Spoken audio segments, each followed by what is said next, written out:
ಮಂತ್ರಾಲಯ ಕ್ಷೇತ್ರ ಯಜ್ಞಯಾಗಾದಿಗಳಿಗೆ ಅತ್ಯಂತ ಪ್ರಶಸ್ತವಾದದ್ದು.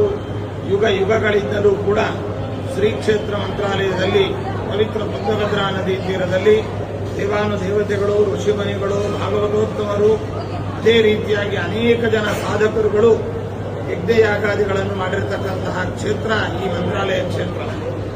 ಇಂತಹ ಮಂತ್ರಾಲಯ ಕ್ಷೇತ್ರದಲ್ಲಿ ಸತ್ಯಯುಗದಲ್ಲಿ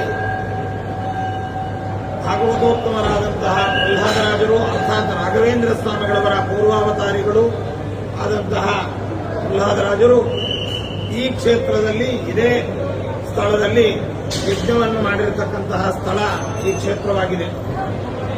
ಇಂತಹ ಕ್ಷೇತ್ರದಲ್ಲಿ ಕಾಲಕಾಲದಲ್ಲಿ ಅನೇಕರು ಅನೇಕ ಯಜ್ಞ ಯಾಗಾದಿಗಳನ್ನು ಮಾಡಿದ್ದಾರೆ. ವೇಣಿ ಸೋಮಪುರದ ವ್ಯಾಸತತ್ವಜ್ಞ ತೀರ್ಥರ ಪೂರ್ವಾಶ್ರಮದ ಪುತ್ರರಾದಂತಹ ಅಗ್ನಿಹೋತ್ರಿ ಗೋಪಾಲಕೃಷ್ಣಾಚಾರ್ಯರು ಈ ಕ್ಷೇತ್ರದಲ್ಲಿ ಪಶುವಂದೇಷ್ಟಿ, ಸೋಮಯಾಗ ಇತ್ಯಾದಿಗಳನ್ನು ಮಾಡಿರ್ತಕ್ಕಂಥದ್ದು, ಮಂತ್ರಾಲಯದಲ್ಲಿ ಮಾಡಿರ್ತಕ್ಕಂಥದ್ದು ಸುಪ್ರಜ್ಞೇಂದ್ರ ತೀರ್ಥ ಶ್ರೀಪಾದಂಗಳವರ ಕಾಲದಲ್ಲಿ ಮಾಡಿರುವಂತಹ ದಾಖಲೆಗಳು ಇದ್ದಾವೆ. ಅಂತಹ ಒಂದು ದಿವ್ಯ ಕ್ಷೇತ್ರ. ಇದೇ ಕ್ಷೇತ್ರದಲ್ಲಿ ನಮ್ಮ ಗುರುಸಾರ್ವಜನಿಕ ಸಂಸ್ಕೃತ ವಿದ್ಯಾಪೀಠದ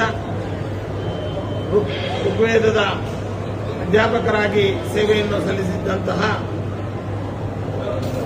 ರಾಮಕೃಷ್ಣಾಚಾರ್ ಸಿರುಗುಮಣಿ ಅವರು ಇಲ್ಲಿ ಅಗ್ನಿಹೋತ್ರಿಗಳಾಗಿ ಆಧಾನವನ್ನು ಮಾಡಿ ಸೋಮಯಾಗವನ್ನು ಮಾಡಿರತಕ್ಕಂಥದ್ದು ಇದೇ ಕ್ಷೇತ್ರದಲ್ಲಿ ನಡೆದಿದೆ.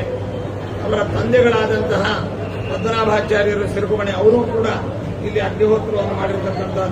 ಇದೇ ಜೂನ್ 18 ಗುರುವಾರ ಗುರು ಪುಷ್ಯಾಮೃತ ಯೋಗ ಬಂದಿದೆ. ಗುರುವಾರದಂದು ಬರುವ ಪುಷ್ಯ ನಕ್ಷತ್ರದ ಸಂಯೋಗವೇ ಈ ಗುರು ಪುಷ್ಯಾಮೃತ ಯೋಗ. ಈ ಯೋಗವನ್ನ ಯಶಸ್ಸು, ಸಂಪತ್ತು ಮತ್ತು ಶುಭ ಫಲಗಳನ್ನು ನೀಡುವ ಯೋಗವೆಂದು ಪರಿಗಣಿಸಲಾಗಿದ್ದು, ಈ ದಿನ ಯಾವುದೇ ಶುಭ ಕಾರ್ಯಗಳನ್ನ ಪ್ರಾರಂಭಿಸಿದ್ರೆ ಯಶಸ್ಸು ಮತ್ತು ಸಮೃದ್ಧಿ ದೊರೆಯುತ್ತೆ ಎಂಬ ನಂಬಿಕೆ ಇದೆ. ಈ ದಿನದಂದು ರಾಯರ ಅಥವಾ ವಿಷ್ಣುವಿನ ಆರಾಧನೆ ಮಾಡೋದ್ರಿಂದ ತುಂಬಾನೇ ಒಳಿತು ಅಂತ ಹೇಳಲಾಗತ್ತೆ. ಪಂಚಾಂಗಗಳ ಪ್ರಕಾರ ಈ ಶುಭ ಯೋಗದ ಅವಧಿಯು ಸುಮಾರು ಬೆಳಗ್ಗೆ 5:23 ರಿಂದ 11:32 ರವರೆಗೆ ಇರುತ್ತೆ. ಈ ದಿನ ಭಕ್ತಿಯಿಂದ ಪೂಜೆ ಮಾಡಿ ಓಂ ನಮೋ ಭಗವತೆ ವಾಸುದೇವಾಯ ಅಂತ 108 ಬಾರಿ ಪಠಿಸಿ, ಸಾಧ್ಯವಾದ್ರೆ ರಾಯರ ಮಠಕ್ಕೆ ಅಥವಾ ವಿಷ್ಣುವಿನ ದೇವಾಲಯಕ್ಕೆ ತುಳಸಿಯನ್ನ ದಾನ ಮಾಡಿ. ಹಾಗೆ ಈ ದಿನದಂದು ಚಿನ್ನ ಖರೀದಿ, ಹೂಡಿಕೆ, ಹೊಸ ವ್ಯವಹಾರದ ಆರಂಭ, ವಾಹನ ಖರೀದಿ ಹಾಗೂ ಇತರ ಶುಭ ಕಾರ್ಯಗಳನ್ನು ಮಾಡೋದ್ರಿಂದ ತುಂಬಾನೇ ಮಂಗಳಕರ ಅಂತ ಹೇಳಲಾಗತ್ತೆ.